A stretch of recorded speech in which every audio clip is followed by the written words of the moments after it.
днем мы читаем новости, видим, как пробито дно, пробивается с каждым днем дно у нас дома. И кажется, вот оно уже пробито, и оно все равно завтра на другой день читаешь, и опять новая шокирующая новость.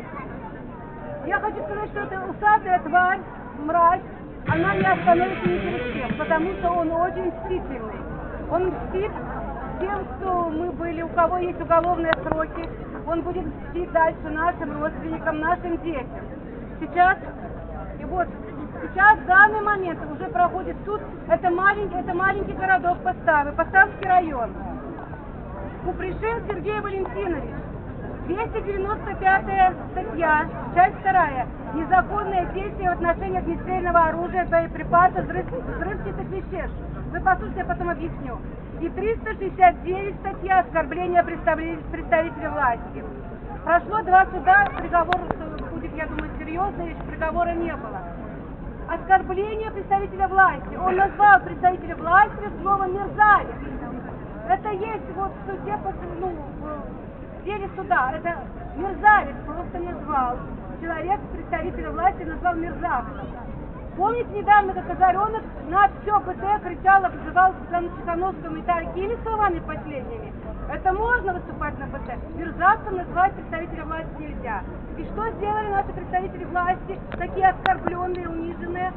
Человек имел право на хранение оружия, он охотник. Оружие у него конфисковали, но вышел срок на это хранение оружия, они пришли и забрали у него крупицы пороха, просроченного, которому больше 20 лет. Ему шьют статью хранение боеприпасов и взрывчатых веществ. Это только лишь потому, что он назвал представителя власти словом мерзавец. Вот, я не знаю больше, что еще можно сказать, какое еще дальше дно. И вот представьте, что эта мразь будет мстить дальше, будет мстить нашим детям, нашим внукам, если мы это не прекратим. Я не знаю, что будет дальше в этой стране. Это, наверное, будет действительно концлагерь, где будут все ходить в цепочку за миску баланды. Поэтому, не знаю, ребята, мой день начинается с того, что я беру телефон в руки, хожу в Одноклассники, самый сайт такой, где много представителей пожилого возраста, ебальник, и всю информацию, все репосты, все, что я могу делать, чтобы, я думаю, если до 10 человек хоть что-нибудь дойдет, я буду считать, что я что-то сделала для этого. Поэтому то, что мы можем сейчас делать, как сказал Тим, я тоже больше 20 интервью, наверное, дала, тоже говорила о том, что мое одно интервью перевели на 6 языков мира.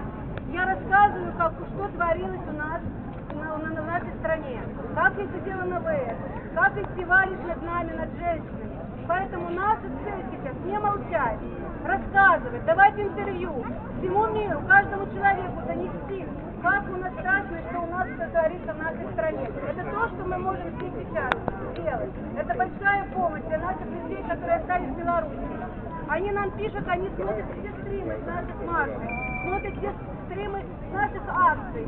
Они, ребята, благодаря вам наш дух не падает, только потому что мы здесь есть. Поэтому я считаю, что наша задача поднимать дух белорусов там, побольше рассказывать, общаться с нашими друзьями, соседями. И говорить им действительно, что, ребята, забастовка, 2 недели дома и все. И мы приедем домой. Мы увидимся с вами, мы увидим своих родных, своих пожилых родителей. И все, и закончится это беспредел. Это мстительная, усатая тварь, мразь. Я не себе скажу, что Лукашенко тварь и мразь. Мне уже экстремистское уголовное дело на меня, наверное, 5. Поэтому я не боюсь сказать, что Лукашенко мстительная мразь и тварь, которая уничтожает своих людей. Гитлер, не сравнивайте Гитлера. Гитлер не уничтожал свой народ. Гитлер уничтожал другой народ. А эта тварь уничтожает свой народ. Уничтожает будущее наше, уничтожает молодежь. Сколько выехало молодежи из страны. Поэтому Лукашенко мразь и тварь. Протест заглохнет, когда не сглохнет. Протест